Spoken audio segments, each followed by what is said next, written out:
What's good? It's your boy YoMartez. We're here at the YoMartez store, which we like to supply people with not only just haircuts, not only just YoMartez merchandise. As you can see, we got some shoes, some little bit of heat, some hype as well.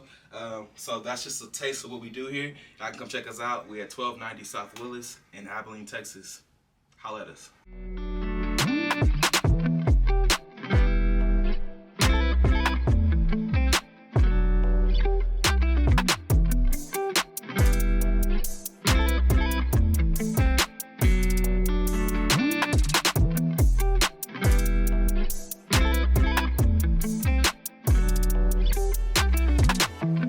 So in today's video, we're going to be talking about brands and branding itself because Mr. Martez himself actually has a really big brand here in Abilene.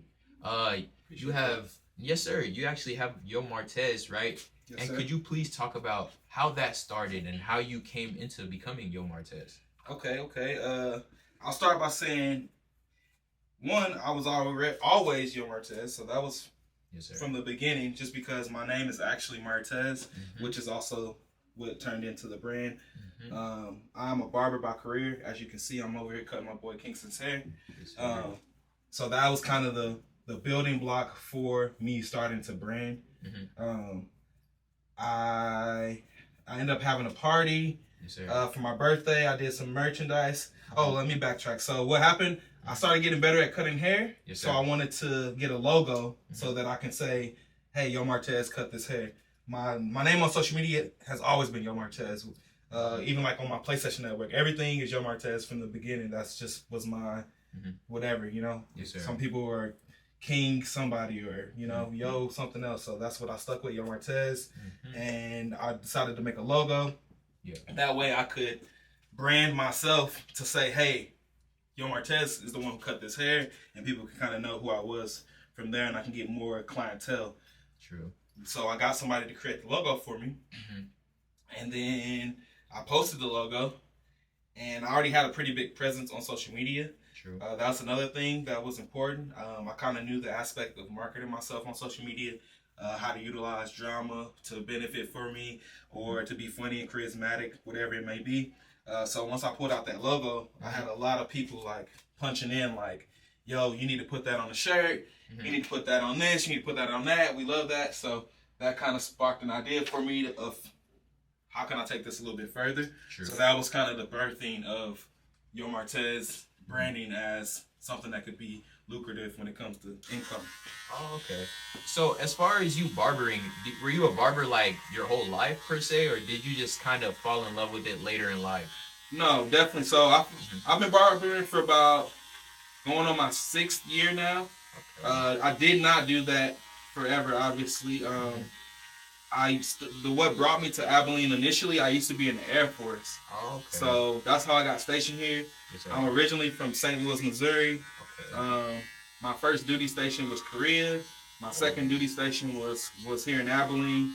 And once I got to Abilene, I kind of quickly realized the Air Force might not be for me, or maybe I'm not right for the Air Force because I was a little immature. I was getting into trouble. But I gained quite a fondness for Abilene itself.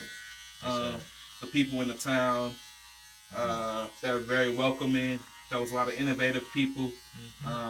And then the cost of living was cheap. You know, I could leave my car here running without it getting stolen. You know, so that was something that I really appreciated. And then lastly, the football atmosphere here was just incredible. You know what I mean? Like, once I went to Abilene, I went to the Abilene High Cooper game, and that solidified me staying around. I was here when Herschel Sims and them, they went to state, they won. We had MTV was down here at their school and stuff. So I'm like, man, Abilene is live. Like, what the hell? Like, I didn't understand why everyone was hating on this place because I was making a name for myself early on as I learned more about the people and the culture here. That is true. And so that kind of shows like small towns can produce big people still, right? 100%. Yeah. And you coming from St. Louis, did you come from like a big town or like a small town? Yeah, St. Louis is very big. It's funny, when I was in the military here, and once I got out the military, I stayed in Abilene, and everyone would always ask me. I often got asked like, "Why are you still here, man? You're so much bigger than this place. You should go to Dallas or something." And for me, living in St. Louis, that was like being in a big economic place. You know what I mean? Yeah. So that did not really, that didn't get my gears going too much because I already came from that. So I enjoyed the small townness a little bit better, especially when I could just jump on the highway and go to Dallas if I wanted to, or Houston or wherever, Austin, and travel. So so yeah, I wasn't really too fond of the big city lifestyle because I lived that my whole life, you know. True.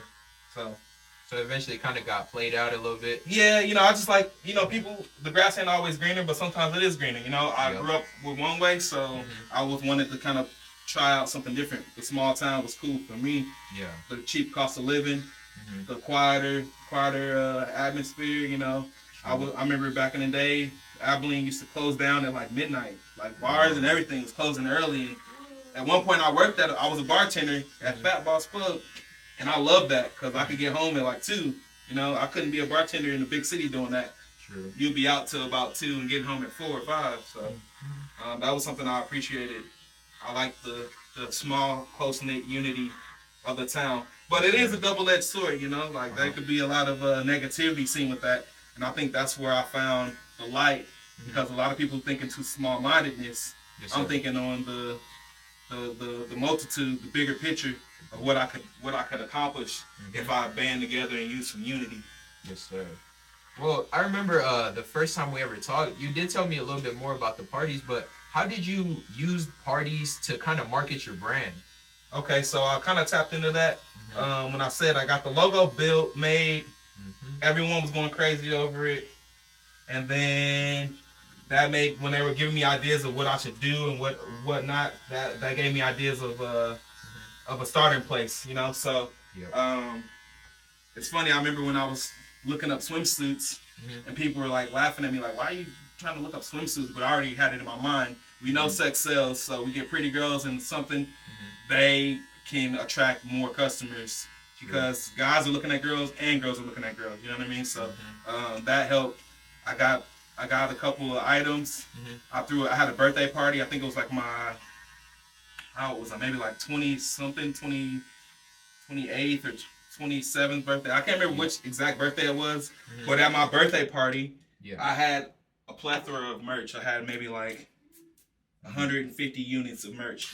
And that was like your first ever, right? Yes, and that was my first thing. So I had like some swimming trunks that I still do to this day. They're pretty notable.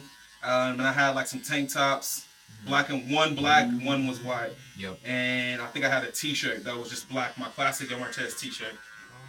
So for my party stipulation, everything was free for everybody, you know, like I had provided the alcohol, I provided the food, the hors d'oeuvres, the location, everything, the beer, I had a couple kegs there.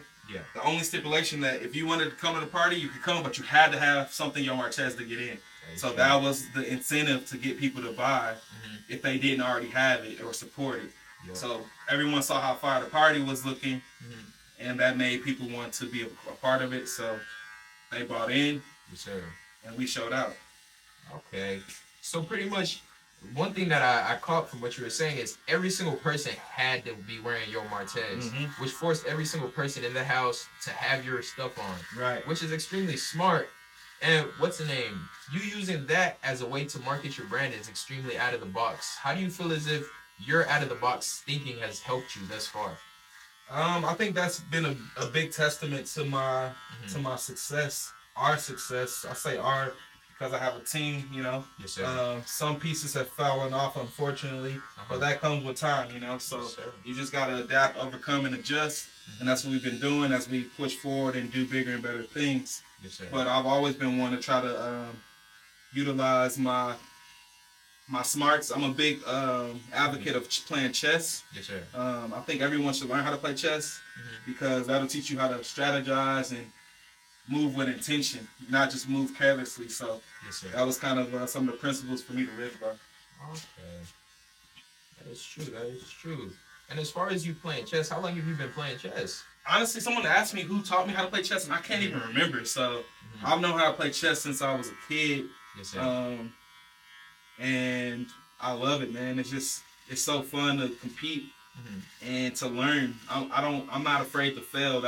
I think a lot of people who don't like chess don't like it because they might not be good, but you can't be good at something unless you have experience. So the more you play, the better you become, and you learn from your own mistakes. And that's the best teacher too. Exactly. Mistakes. Yep. Experience is the best teacher. So you got to go through the trials and tribulations to get to the next level. True. And that's why I always say chess is so dynamic for your mental capacity, because it's gonna, give you a little bit of mental toughness. You're not gonna win every game. It's gonna be some people that's gonna beat you in 2 or 3 moves, but you're gonna learn not to make this mistake, to let them have that upper hand on you. It's true. I'm in college right now, and our teacher was actually telling us about that when you do hard things, it actually makes you smarter. Oh, yeah. So I definitely see where you're coming from. But to piggyback off of that, you said that you do enjoy chess, but outside of being YoMartez, the brand owner, the barber, also selling shoes, what do you like to do for fun? What do you like to do to relax? Okay, I used to be big in football. I played semi-pro for a little bit as well. Like I said, I was kind of a pipsqueak in high school. I was kind of smaller, so I didn't really get the opportunity to play in high school. So that was another part of me sticking around Abilene. I got a second win when I got to introduced to full contact football as an adult. Oh, okay. And a lot of people thought I was good. I mean, I always was good, but again, I just didn't get much of a chance when I was so small. Yeah. When I got here, I kind of hit a little bit of a growth spurt. Made a reputation for myself. So football was definitely passion number one. Now that I'm 34 and I have a kid now, I don't play football anymore at all. I kind of took that as the back seat. But I do enjoy I enjoy video games a lot. I don't play too many different types of video games, but I do play the game quite a bit. What's your favorite video game? Favorite video game of all time is The Last of Us, which is now a TV show. I watched that too. That's pretty dope. But right now, what I play full time is Apex Legends. Yeah, man. I like shooting games to get my frustration out. Nah, man, I played Apex one time. It's tough, right? It's tough, man. Tough, yeah. I hopped off, never played again. And then Call of Duty, I tried it, but again, it's tough too. Yeah, I played Call of Duty a lot when I was in the military. But after 10 years, it's too repetitive. It's the same thing. I mean, all shooting games are shooting games, but you can add different dynamics, and that's why I kind of like Apex, just because people are more aggressive. Call of Duty, people you think it's real life, and they'll sit in the house hiding for 30 minutes. I ain't trying to do all that, man. I'm trying to get to the action. Oh, man. Nah, that's true, though. They be just camping. That's what they call got it, thermal sights and stuff. Bro, come on, bro. It's not real life. You're not going to die in real life, bro. Just get your ass out. Yeah. Nah, but now that we're getting this far, I wanted to just ask you, for real, though, where should a person start? As far as starting a clothing brand, where would be the first step? Where should a person start off at? Let me think. So the first step of having a clothing brand is your market. Who are you trying to have appreciate this clothing brand? You know what I mean? Because there's definitely different demographics. True. There's the boutique style stores that is technically a clothing brand, you know what I mean? But that might cater more to the college feminine woman or something, you know what I mean? So that might not work if you're trying to have, if you're in a an industrial place, you know what I'm saying, where it's a little bit more busy or something. You got to kind of look at your market, I would say. So if you want to do gym apparel, you know what I mean? You probably want to be oriented with some dry fit or something, you know what I mean? So it's just, you got to start kind of building your business plan type of thing, For me, I didn't want to limit myself. I just wanted to be out there, really, So I was talking about the football aspect. That helped me as well, because when I was playing semi-pro football, I was traveling a lot of places and meeting a lot of people. So that was how I was getting so much range in where you might see or who you might see. So that helped build the dynamic of our omnipresence, meaning we were everywhere. People are dang, I seen this in Weatherford, or I saw this in Dallas, I saw somebody in San Antonio. But and so I'm traveling to these places, and they didn't see the hard work or the footwork I'm putting in as I'm putting stickers here and here and here. You know what I mean? But they see that years later, and they're like, how did this happen? And I'm like I put in that work like 10 years ago, bro. Like we've been doing this. Yup. But you spoke about picking your market, which is extremely important. And what can you tell them about like the different markets? Like, should you only stay to one market, or should you try to expand everywhere whenever you're first starting? I think it's best to kind of stay. You gotta crawl before you walk. You know what I mean? Yep. You don't want to overburden yourself by trying to do too much, because that also can seem a little disingenuous. Like it doesn't seem too too real, too genuine. You know what I mean? People kind of can see through that. You know what I mean? Yep. So I would say start small. You know, it's like if you're in school and you got some homies, you start with your little clique. You know, y'all start being fly and wearing some stuff, and then people might start asking questions. You know, you do some modeling here and there for people. Yep. That's the best way to go. You don't have to reach. Rome wasn't built in a day. You know, so that is true. So kind of just build. You want to build up to it. And that's kind of where I'm trying to be too. I would love to be. I mentioned the boutique style. Like I would like to touch on more of the feminine demographic. You know, like not all girls just want to wear just a basic t-shirt. You know, if I could do like a pencil skirt or something with a bad designer logo, like Dior or Louis Vuitton. You know what I mean? Like these are strategies that I'm thinking about constantly. We just got to figure ways to implement it and build up to that. So this is something I think about to broaden my range, because I don't want to just have the high school kids or the college kids rocking it. I want to have some adults who can maybe wear our stuff to the courtroom or something. You know what I mean? If I have a nice suit or something, you know what I mean? Like that's or maybe even a tie. There's so much you can do to appeal to different audiences. Okay. So you're pretty much trying to broaden your creativity in a sense by making things that are abnormal to your old market, but you're evolving in a sense of your new market that's coming. It's gonna change eventually. Oh yeah. Yeah. You want to stay relevant. That's the most important thing. So, I know that it's not wise to. Yeah. I mean, like I say, when you start, you kind of want to have a starting place, but you don't want to limit yourself. You know what I mean? You don't want to limit yourself. So, if you put yourself in a box and say, "Oh, I only do this type of demo," you know what I mean? You're eliminating this entire the rest of the pie. You know what I'm saying? Like if it's a pie chart, you're only eating a little bit of it. Wow.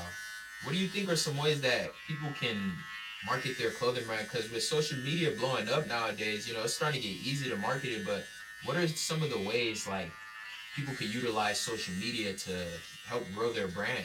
I definitely say like TikTok. That's hype now. I would love to get. I'm not even really on. I've been kind of also to social media low key lately, just because you know I had a kid and like I'm trying to. I've been having kind of an identity crisis a little bit, trying to figure out what my next play is.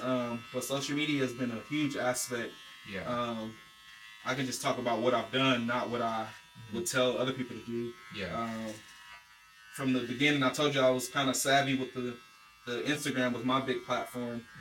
I was already kind of scoping out like the popular or cool people or people who had influence, even if they're not popular. Like some people have influence and they might not be that popular, you know. So I would peep their steeds. Excuse me, I didn't mean to get a little spin on you. I'll peep their steeds, you know, and like, oh, I like how this person carries themselves, or I like how I like this person's style. Like I want them, and I envision them in my vision, and then they can help me reach their audience as well, which I would base their creativity off of their audience too. You can see the people who get engagements or like they post and they get a lot of responses, you know what I mean? Like those are people who you want to surround yourself and get in your circle, because if they can do it for themselves, they can amplify your brand as well, you know? That is true. That, for a few of you guys that don't know, we're starting a brand. That is called influencer marketing. Yes. And it's extremely important for having a clothing brand. You know, it might seem like, oh, you're only using this person for clout, but no, you got to see the bigger picture. You're helping this person help you as well, because at the end of the day, they're getting some fly clothing, like every single time you drop or every single time that you want to send them something. But not only that, they're reaching. Their audience is way bigger than yours, and you don't want to just cap yourself to like a small audience, like he was saying. you want to try to reach as many people as you can, and you never know the kind of influence and the kind of audience other people have. So yes, don't be scared. I want to piggyback on that too. Like, it's not always. You said bigger than yours. It might not be bigger than yours, but it's a completely different audience than yours. You know what I mean? Even if this person has 200 followers, if you only got 3 mutuals, that's 197 people that you do not know. You know what I mean? So like, I know that numbers add up, whether even if they're big or small. So I might get somebody who has 150 followers, but I don't have any of the mutuals with them. So like, they're gonna see, if I project them and they project me, it's gonna be to a whole new audience, and it only takes one person to see to start being a domino effect, you know? Yup. Wow. That's actually true. I believe that wholeheartedly because, there's different people, and you never know who's watching, man. You never know. I mean, but all the top brands do it. You look at what is it? Shein, as I said, Shein. They have so many pretty girls or guys, even nice bodies and stuff, and those are the people they try to get to market or put their discount codes in. You know, you look at Mischiefs, those new red boots, those Astro Boy boots. If you look at all the people who are modeling them, like, they are high profile people, you know, so like that has increased their market and hype already just because of who is in them, you know what I mean? I guarantee you, if it was only like 2 or 3 little people, you know, like, they probably wouldn't have the hype that they have. But when you got fucking Lil Wayne or fucking, you know what I mean? Like, there's so many people who've been in it, so it's like, oh, like, these are cool. It makes people are sheep nowadays, man, on social media. So a lot of followers. Yeah, it's true. It's kind of like, nowadays, it's like, if your favorite celebrity is wearing it, it's cool. It's cool. Yep. And as far as the Mischief Red Boots, have those dropped yet? Actually, they did. I tried to get them yesterday. I was going to try to buy them, but the site kept crashing. Dang. I really wanted them for myself. Yeah. Just to, I mean, for the hype, really. I can't say anything else. I wanted them for the hype, and just so I could say I did it. Yep. Because I know people would talk about it, you know. I didn't care to resell them necessarily. Yeah. But then I kind of checked the market and saw how long it would take to get them, and it kind of just fizzled out for me. But I still think they're cool. Like, I think they're crazy. I think they're loud. I think they're obnoxious. But sometimes that's what it takes. That is true. But have you been seeing those videos of people trying to take them off? Yeah. Bro, that's the funniest thing, bro. How you gonna take them off, Martez? I don't know, man. I saw one guy, he like cut slits in them on the back. What? I'm like, dang, I don't know if I want to cut slits in the $350 shoe, but I also don't want to be stuck in a $350 shoe, so I don't know. That is true. But even with the Mischief, the red boots, you can kind of see like the creativity of like how you can reinvent things. Yep. Because at the end of the day, those boots, they're not like a brand new design or anything. Not at all. The person was just creative enough to see that, hey, that's the Astro Boy shoes, right? Yep. How about I bring them to life? Yep. That could inspire some of you guys out there to tell you guys like, hey, there's nothing new under the sun. My God, bro. I remember when you told me that. Said, okay, I told you that before. Cause I said that earlier today. I'm just like, people try to knock art, and art is just a perception of something else, really. Like, there's so many different ways to bend a reality or put your spin on things. Yeah. And it's been done since the beginning of time, you know what I mean? Like, so don't feel discouraged, you know, or feel threatened, you know. If you come up with something that's a little spin, if you got your inspiration for something else and you put your own little twist on it, that's people have been doing that forever, you know. So if you can come up with something completely original, kudos to you. That's even better, you know what I mean. But it might be a little harder for that to get traction because originality is not familiar, you know what I mean. So it's like, if no one knows what the heck this is, it doesn't catch their eye necessarily unless it's that fire, you know what I mean. Yeah. Also with that, like, guys, that just shows y'all like, hey, every single thing that you're thinking about probably has been done before. Yeah, done or thought of, for real. Yeah. So that should just make you like, hey, you shouldn't be scared to do it. But not with picking back off of not being scared to do it. How do you feel as if you becoming an entrepreneur in those beginning stages? Like, how do you feel as if that changed people's perception on you? What can you ask the question again? I'm sorry. Like, with you becoming an entrepreneur, whenever you first started, did you feel like once you became an entrepreneur, there was some people that changed in a sense? Oh, hell yeah, man. Like, year one of YoMartez, everyone was rocking with it, you know? Year two, maybe 1 or 2 fell off. Year 3, 55 fell off, you know. Year 4, 155 fell off. So it's like, you become less credible to people when you maintain a level of success, and that's unfortunate, but that is a part of it, you know. People want to see you do good and do great things, but they don't want to see you do better than them. So once we started really taking off, that's when the haters started popping out more. Like, people I thought were my friend, now they don't like me, you know what I mean? Or they fall off, and I'm like, damn, bro, like, I've literally done nothing different than what I've been doing, but you were cool with it 3 years back, but now we lame, now we not original, now we not creative. But that's just perception, bro. Like, who's to say what you think is creative, someone else might not think creative, and that's fair. You don't have to prove anything to anyone.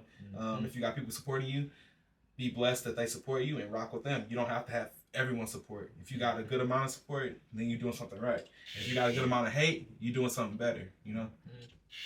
Yeah, with that, piggying back off of what he just said, like, one thing, a lot of, even me, myself, I'm not gonna lie, when I first started, I did experience some hate. Some backlash? Yeah, because I was still in high school when I first started, so, you know, some of the haters, you're in the same class with them, you know?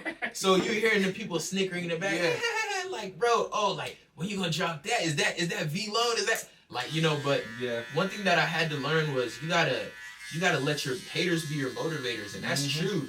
You can't let what other people's perception of you drive you and your motives. You got to be your own person at the end of the day, because you're the one that's doing it. A lot of the times, like he said, they're hating on you because either they see something that they want from you, or you have surpassed them in the level of success. And should you just, like, give them some advice of what they could do better to kind of, like, not get too tuned into that kind of hate? I mean, honestly, I'm not gonna lie. Sometimes I'm a victim of it myself, man. Like, I talked about an identity crisis a little bit. Yeah. Because I've had people who I thought were really close and they fall out, and then I start questioning myself, like, dang, like, am I really supposed to be doing this? Like, is this what I want to do? But that's something you got to kind of soul search for yourself. I can't give you that answer. True. You got to find it out if you're really passionate about it or not. And I think it's good to have real support. Last night I had stepped out before I went to my house, and I had some friends. Shout out to Sam, shout out to Victor. They were giving me affirmations and just telling me I'm doing great things, and, like, they're proud of me, and that really refueled me and reminded me of, like, who the fuck I am, and, like, it made me want to go harder, really. Yeah. And shit on the people who try to talk trash. I mean, but at the end of the day, it's easy to talk about some shit. You know what I mean? It's hard to be talked about. You got to be doing something relevant to be the topic of discussion. And if you are, that means you're doing something right. And just to keep on going with what you're saying, I remember last time we talked, you actually told me some real stuff. And it was truly about mental health. And so can you please tell them, like, being an entrepreneur, like, what are some of the things that people might view as easy, but it takes a toll on you and your mental health? So can you go kind of into that? I would say literally everything is time consuming for your mental state, your psyche. Posting, trying to be, especially when we talked about, like, doing creative things for social media, like TikToks and stuff, that could be so draining. But in the business, it's very ebb and flow. That's what my ex-partner used to tell me, and it's very true to this day. Some days are going to be up and jumping. Some days you're going to be down and want to just chill and not be bothered, and that's okay. That's part of the process. So don't be afraid to take that off time. Like I mentioned earlier, I haven't really been on social media. Like, I post on my story, but I'm not posting on my page very often or videos or nothing, because I needed a break from it, man. Like, it was toxic to me, you know? Yeah. So taking a step back, there's nothing wrong with that. And I learned that I will take a step back, but when I come back on the scene, make sure I'm hitting the ground running. You know what I mean? Don't make people feel like you never stop, you know? And I'll be telling people sometimes, like, man, I feel like I haven't been posting anything. They're like, man, you've been killing it, bro. And I'm like, damn, I haven't posted in like a month. What the heck? But they don't feel that, because whenever I do post, it's relevant and it's booming in their face. So it's okay to take those breaks, and it's needed. I would suggest taking those breaks. Otherwise, you're gonna go crazy. And in those breaks, you give your mind time to refresh, and that creativity comes back even better. And get some new some insight. Go watch something, or get on YouTube, or check out the brand you love, see what they got rocking, or, you know what I mean? You'll find some new inspiration. True. Rather than festering on the negative, and that'll just keep you in a dark place. And I have witnessed that myself. So And it's facts, guys. Like, being an entrepreneur, yes, it might sound cool sometimes, but I remember when he told me that, when we first ever talked, I was like, I don't know. I feel like Martez is playing around, you know. But as I've been in the business world, you know, I see what he's talking about. Like, social media, there would be times like it really truly does drain you. Like, there would be times where, you know, you've gone a whole month going crazy on social media. You know, everybody's commenting, everybody's loving it, they're loving it. But behind closed doors and behind the phone, when it's just you, you know, like, man, I'm tired. I ain't got nothing left. I ain't got nothing left, man. My cup is empty. Yeah. But in those moments, you truly find out, like, what kind of beast you are, you know? If you truly find out if you're really built for it or not. But in those moments where you feel as if, man, I feel like I'm drained and stuff, in those moments, that's where you got to go the hardest. Like he said, definitely take time to relax and let your mind rejuvenate, because that's extremely important. Because you being the entrepreneur, you matter too. Yeah. Nothing happens without you. Yep. You matter a lot more than you think. And you having a business, sometimes it could be easy for you to think my business always comes first, but you got to remember, without you, there is no business. Like, so you got to always understand the importance of allowing yourself to have a break. But once you do come back, like you said, you gotta come back even harder. But also, I know a few of the people that are in here are brand owners, or they're trying to start a brand. Where are good places for them to find manufacturers, would you say? I would say, depending on where you are, you know, but like, the internet is your friend. Yep. And that is a resource that is readily available for everyone these days, you know. Mm-hmm. You don't even have to have Wi-Fi. You go to Starbucks and get on the Wi-Fi, you know what I'm saying? True. But I had a lot of people who, when you get in the business, there's a lot of people who talk. There's a lot of talkers and there's a few walkers, you know what I mean? And when I say that, I say there's so many people who have advice for you. They ain't doing it, you know what I mean? Or they talk about what they want to do, but they ain't doing it, you know what I mean? But then there's a few people who are actually doing stuff. So when it comes to like finding manufacturers or finding anything, internet, bro, that's how I did it. I was searching, like, where do I go for this? Where can I do this? Where can I do this? And then you get your answers, and then we talk about experience and failures. Like, you don't learn what you like until you find out what you don't like, realistically. So that's where to start, the internet. And if you're in town, you can see something local, whether it's screen printers or embroideries or DTG, which is direct to garment. There's so many different ways to get the bag these days, man. You really don't have an excuse. And that's why I don't always ignore people, but I ignore a lot of people who ask me like dumbass questions, because it's like, bro, if you really wanted to find that, if you really wanted that answer, you would be finding it. You wouldn't ask me. People ask like, how did you buy a vending machine? With money? What do you mean? Like, I didn't steal this bitch and put it on my back. What are you talking about? You know what I mean? Like, what the heck? But it's important, like what he is saying, it's extremely important to do it, not just talk about it. Yeah, because when you start to do it, you know, people are gonna start to take you serious, and I'm like, okay, you about your action. I want to help you a little bit more, but I get tired of the people in my DMs telling me what they want to do, and it's like, okay, well, I don't see no action, so why am I gonna waste my time talking to you? True. And he's right. Even when people start to see that action, they will try to support you as well, because they see that you're actually doing some stuff. Yeah, for sure. So what advice would you give them for kind of not procrastinating? What are some things that you do to help you not procrastinate on things? Well, now first I got a woman that supports me heavily. Yes, sir. So she is my mental stimulus a lot of times. I like to have, like I said, at the end of the week or beginning of the week. So we do Sundays usually. I'm not very organized. It's funny, she just messaged me, speak of the devil. I'm not very organized. That's one of my downfalls for sure. So having her, she is my organization. So she'll get me set to where I plan out, even if it's only 5 things. Like, all right, what are my goals for this week? You know, what do I want to do?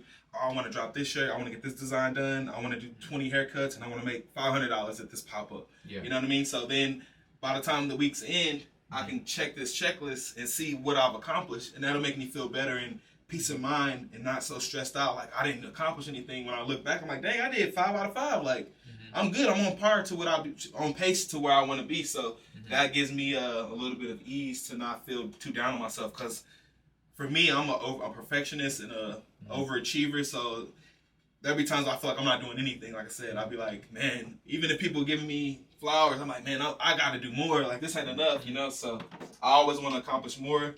And having a woman to kind of tell me I'm doing good and show me, like, hey, you did this. Like, okay, we didn't do these two. Let's get these two next week, you know? That keeps me on track to keep leveling up. But one thing I will say, though, like, your mindset is still good, though. Like, you feeling as if you're not doing enough. That mindset, even though sometimes it could seem like it's bad, it pushes you. Yeah. That mindset pushes you to where, like, you have to find the next thing. But not only that, you got to keep improving. Yeah, I never want to be complacent, man. Yep. So that's the main thing. Just keep evolving, stay relevant, and keep trying to be great, man. Yep. Yeah, because in any business, not just the clothing brand space, just really any business, you can't be complacent and stagnant at all. Oh, yeah, for sure. My bad. No, you're good. You can't be stagnant at all because, like you said, relevancy is extremely important in all businesses. If you stay stagnant for too long, people will forget about you. Yep. And that's it'll hurt your business a lot.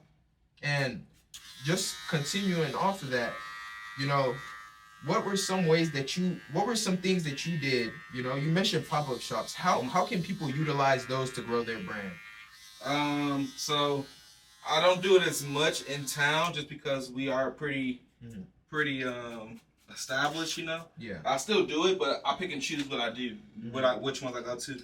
But starting out, I was not shying away from anything. I was doing everything, even if I made like $20, it might suck, but you get publicity. People are seeing you. You get your name out there. That's important, you know. So people aren't going to care about you until you make them care about you, really. So if you're not out there pushing a narrative, then why would they care? You know, why would they be interested? So I would definitely say trying to get out there. Trying to do some community service is good too. Anything, if you're doing stuff in the community, like giving back is important because that lets people see that you care, and that makes people care a little bit more about you. Yep. So it's important to have compassion even in the business world, right? Always. What are some things that you think that you did differently from the rest of the people in the clothing brand industry that kind of helped you out? One thing is I didn't quit. That's the main thing. I never quit. Let's see. Another thing I did is I didn't care about the money initially, at least. Now it's a little different. I got bills to pay. I got a kid to raise. You know, so.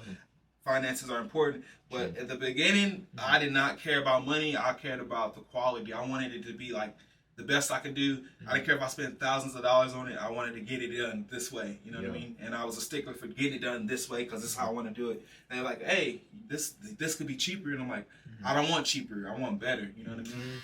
But now, as time has evolved, more expensive does not always equal better. You know what I mean? So, you start learning tricks of the trade, some shortcuts, or you can cut out a middleman here and there, and that's where I can really start having better profit margins for myself.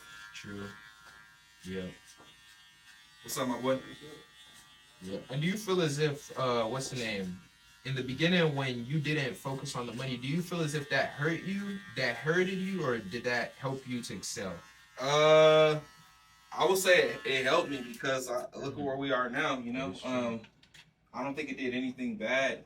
I think that people talk about it to this day still, like about the quality and stuff and the difference.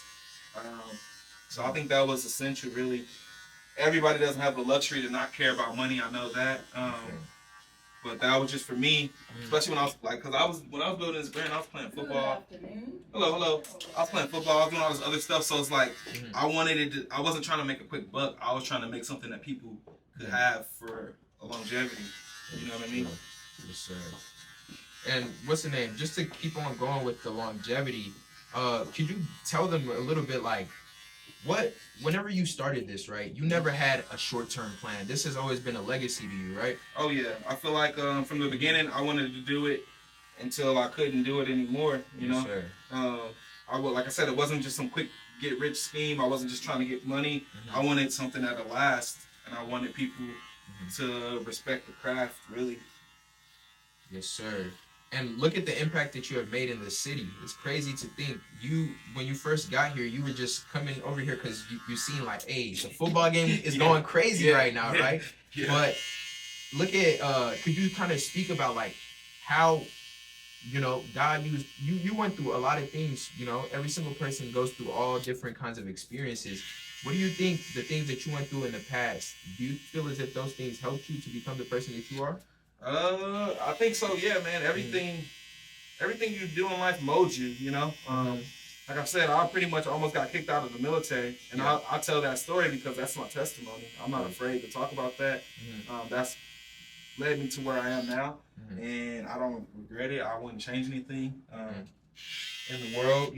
If I'd have been in the military still, who knows if I would have ever done branding. Who knows if I would have worked, because I wouldn't have the impact of a community impact like I have here, True. So the football aspect, even I didn't play football in high school. If I did, maybe I would have went to college and not went to the military. Well, maybe, you know what I mean? So maybe I wouldn't have had that love to come to Texas and play football, True. Which was a domino effect to everything else. So everyone has their story, and don't be ashamed of yours. Yes, sir. Everyone has trauma, background. Everyone has some trials and tribulations. That's okay. That doesn't make you better or worse than anybody else. Yes, sir. You just gotta keep living life, man. Because at the end of the day, this is not promised to anybody, and it's a blessing to be breathing and wake up in the morning. It's true. It's most definitely true. But after high school, did you go to college? No, after high school, I went straight into the military after high school. Oh, wow. Because I wasn't really into school like that. I'm still not. The only college I ever did was Sneezy's Barber College. Oh, wow. Yes, sir. So do you feel as if, do you think college is important, in your opinion? At today's age, definitely not, honestly, just because I think it's more about who you know more than what you know. Yep. I mean, you definitely need education, but that doesn't always equate in college, is what I'll say. You know what I mean? You can get educated. You're going to have to cut hair on YouTube or something. You know what I mean? You can get educated anywhere. So I think education is important.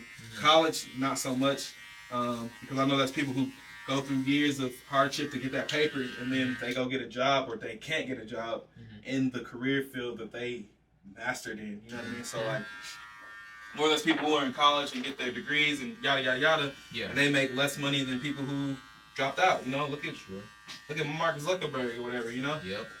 That's a prime example. This man's freaking billionaire. He said, "I'm done with college." Yeah, he dropped out. Yeah. As far as the schooling system, really overall, even my teacher told me that she says, in a sense, it hinders your creativity. Because you're boxed in. Every single time you get something wrong, it makes you feel like you're a failure. Right. Which it isn't true in life, because failures, like we said earlier, are some of the best things because you learn. Yeah, it's a building block. Gary Vee says that a lot too. Yes, sir. I don't know if you know Gary Vee. You ever listen to Gary Vee? Yes, sir. Yeah. Gary Vaynerchuk? Yeah. Yes, sir. He's great. I love him. But also, to keep on going off of that, I remember one thing that you told me. You said, never stop educating yourself. And that doesn't just mean college. That could be more than college. So could you go even more into that? Even if you don't go to college, you gotta still educate yourself. Yeah, right? Man. You got self-help books, you can learn from people.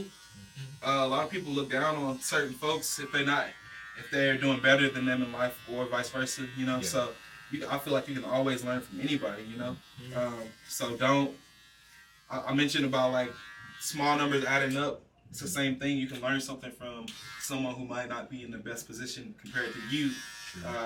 But having the understanding of perspective to know that you can learn from everyone is going to take you further. That's something you can learn from everyone. That's what I've learned. And if you continue that mindset, that'll keep you engaged in education. I'm going to hit you with the spray on the front. Pull back a little bit.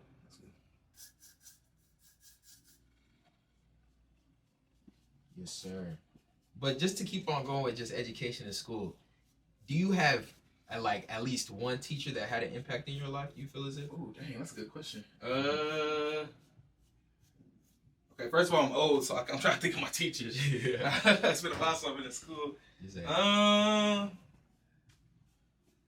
The answer is yes. I'm just got to think of some. Yes, sir. I'm trying to think of different ones, but one for sure that stood out was my English teacher, Miss Warren Grice. We called her Miss Dub G. she was, I want to say she taught me in like, maybe like, I feel like she taught me maybe in like 10th grade, but then she also was like the senior, like the, what is it called? College prep teacher, you know? Oh, yep. Yeah, college prep teacher. And I was in college prep. I ended up getting like a 3% in the overall grade in there because like I knew I wasn't going to college. But she used to be on my head about, I'm going to pick you back a little bit more. She used to be on my head about like the importance and stuff. And I was just like telling her like, this ain't important to me. This isn't what I want to do. And she was on my head, but she also kind of like, she didn't force me, you know? She was just like, okay, like if you got a plan, you're going to stick to your plan. That's fine, you know? So that senior year, I already had enough credits to graduate. So I blew off that class. She would give me like a hall pass every day to go to the library or do whatever stuff. So like, I really appreciated that from her. Granted, she was on my head because she cared about me, but she also still let me make the decisions. You know what I mean? And I think that was important. And it was funny because my 10-year reunion, I went back to St. Louis, and like I saw those kids, and it's like I had like the biggest glow up. It seemed like, you know, like I didn't live in the town, and they see what I'm doing on social media, and she just told me how proud she was of me because she was there, and that was really big to get her approval after the years. I'm like, I'm sorry, I screwed off in your class. I'm sorry about that, you know. But so Mrs. Warren Grice was definitely a big pillar for my my building block of standing on my own decisions, you know? Like, hey, if you're going to do it, do it. Go back a little bit. And as you guys can see, Martez is one of the advocates that are showing that, yes, college is important, but you truly don't have to go to college to have success in whatever industry you want to have. As long as you continue to educate yourself, that's all that matters. Agreed. Yes, sir. So, as far as some of your designs, what kind of things do you feel as if help you creativity to create designs for your clothing brand? I would say people more than anything. One thing that folks don't know is like I don't really create all my designs. I have the ideas and the vision, but I'm not always good at converting it and bringing it to life. So in that attribute, I believe in staying in your lane, doing what you're good at. I'm good at the social media. I'm good at the charismatic. I'm good at being the face. I'm good at being in the front. I'm not so good at the hands-on stuff, you know. So I don't mind delegating when it comes to that aspect. So outsourcing to see who I can or how I can get what I want done, accomplished, even if it's not me accomplishing it. Even with the logo that you see right here, I did not create this logo. Someone else created this logo for me. I just told them what I wanted. I said, hey, you know MTV? My name's YoMartez. I want it to look just like that. I want the M to be the M, and then instead of the TV, I want to do YoMartez. And I watched him as he tweaked it, boom, boom, boom, and I was like, that's not it. That's not it. That looks good. That's perfect. Boom. And then there we go. That was the creation of it. Yep. And actually, the crazy thing is, I remember because I didn't always live in Abilene. And when I first moved to Abilene, I remember seeing these stickers everywhere. And I used to ask myself, what is YoMartez? I thought it was like a function, like where people hung out and stuff. And then one day I was passing by and I seen your shop. And I was like, oh, right. And then another time, I was just scrolling through social media. This is before I really did my investigation, like, what is YoMartez? And then I've seen, like, you had a clothing brand. And just to keep on seeing your stickers everywhere, like, I knew about YoMartez before I even knew about it. Yeah, that's what I'm saying. I knew about it before I even knew what it was. Yeah. And that just shows how good the branding is. That's called guerrilla marketing, and I was very familiar with that. Big cities know about that too. I think I probably learned that from St. Louis, you know, like you see stickers everywhere on stuff, you know. So if I knew early on if I it's an image you want to keep in people's mind, you know what I mean? Yep. So even if you didn't know what it was, you keep seeing it, it's gonna be familiar to you. Like, what the heck is that? Like you said, so it worked perfectly. Yep. And then at some point, made me wonder. Eventually, we got bigger and more support, like to where I didn't have to put stickers anywhere. Now people put stickers up for us, and I don't have to do it. So that's the goal. But you know, one thing that you didn't only box yourself in the clothing brand space. You do way more than just having a clothing brand. Like right now, you're cutting my hair. You're also a barber. Yeah, I think that's important, man. Having a service or something you can provide, that'll keep people coming and being engaged no matter what, you know. At the end of the day, no one needs to buy clothes. Yes, sir. like not for me at least, you know. So you got to have something else to piggyback on. And I think that having a service you can provide, keep people in your chair.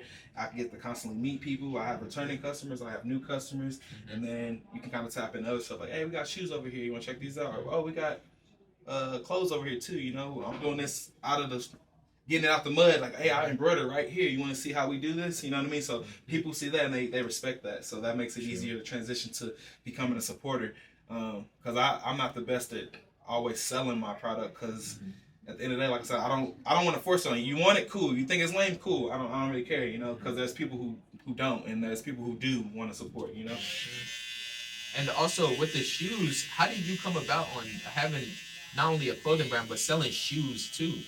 Okay, that just came with having finances over time. Yes, I reached out to, I got resources from just the branding, you know what I mean? Yes, sir. I had a homeboy who plugged me in, and I just spent money on him. I spent a couple. I think we dropped like 15 racks was my first investment for shoes, and then I quickly realized like, I don't know if I really like this. I guess cool, but I'm not really into it as much, you know what I mean? Yeah. I respect the people who are doing it and killing it for sure, but I don't like the profit margins aren't as big in shoes, and also shoes are harder to store because they take up so much space. True. You know, t-shirts, I got 50 t-shirts and fold them up and they fit like this, you know. You got 50 pairs of shoes, it ain't fitting like that, you know. Everywhere. Yeah. But do you feel as if you going beyond and going into the shoe industry as well, do you feel as if that helped you out on branding and marketing as well? 100%. You know, I believe in having multiple facades to. You want to have multiple streams of income, you know. So we're gonna get you in the door one way or another. Now that I'm doing embroidery in house, I can help other brands. So you can come here for a haircut. You can come here for a pair of shoes. You can come here for YoMartez, the branding. You can come in here for your brand. And you want help learning how to do it. So that's 4 or 5 different ways to get you in the door. And then as you see, I've been in this plaza. I never wanted to be in a building by myself because I believe in the power of community, of union, you know. Yeah. So you might be in this building for someone, not even for me at all, and stumble across this, and then boom, maybe you buy something. So all of those things add into getting more traffic here. True. More of an opportunity to get eyes on our product. And so yes, I think that was important because that started getting us a bigger reach. True. And people come here for shoes, they don't care about YoMartez. They know we got Jordans, they gonna pull up, you know. And then I say, oh yeah, our checkout's over here in the YoMartez store. What? YoMartez store? What is that? Oh, what's this? You know what I'm saying? Yep. Dang, this is pretty cool. What is this? You know. So that's how that works. That is true. I'm gonna lean you back. Oh yeah, go ahead. Ready? Yes, sir. Might turn you a little bit just cause. No, you good. So I can see where I wanna edge it up. And whenever you first started, how long did it take for you to move into this plaza? Oh, so for the longest time I was at Truly Blessed because that's where my first barbering spot. Yeah. Also, that was Truly Blessed was a big reason for success too. I would say because they're one of the most popular first original barbershops after Fresh Cuts. Fresh Cuts was the Fresh Cuts and Wilkerson's, those are probably like the cornerstones. But I think Truly Blessed changed the culture and made barbering cool. You know what I mean? I'm gonna have you slouch down a little bit. And then we'll bring this up. That's good. That's good. Yeah. So since we had shout out to Truly Blessed, shout out to Chico Rob. Trying to think, we had maybe like 8 barbers in there at some point, you know. So again, that's kind of like the plaza, what I was talking about here. I might not be cutting your hair, but once I start doing merch, my merch is in the barbershop. So we getting 8 different people coming in per hour. So that's 8 different eyes, and 1 or 2 might ask, "What the hell is this?" You know, or this is cool and like it. So that helped broaden the reach as well. That is true. And also, what's the name? That just shows again, like you got to start off small because you didn't just as soon as you started just come to the plaza. Exactly. You had to start somewhere. Yeah, I was at Truly Blessed for about 3 years. About 3 years before I even branched out, and then I really, I've been here about 3 years now. I just kind of recently got to the plaza with the COVID and everything happening. That's kind of when I transitioned because I have my store over here. I used to have the clothes in Truly Blessed, and I finally got a store. And then I'll be at Truly Blessed cutting hair, and then people will be asking me for clothes. And it was like, well, dang, my clothes aren't here. My clothes are at my store. So then that's when I kind of transitioned to coming over here and then eventually cutting over here because it didn't make sense for me to pay rent in 2 different places. And I was missing out on a whole bag because the people, this game is about impulse buying. You know what I mean? If people want to buy it, you want to give it to them then because they might not want to buy it tomorrow. That is true. That's how all of us humans are. We want it as fast as we can get it. Yeah. And what's the name? Once you did finally move over here, did you see like an abundance of people just supporting as quickly, or did it take time? So it took time. I mean, people were supporting, but the traffic in this building wasn't just booming immediately, you know. So that was a little discouraging. I won't lie about that. Yeah. But that just motivated me to do other things and not have to rely only on others as much. Like I was so heavily invested in trying to get everyone else up so they could bring more people in here. Yeah. But then I have to start thinking for myself, like, okay, what can I do to bring more people in here? Because everybody don't have the same work ethic as you might have. True. You know what I'm saying? And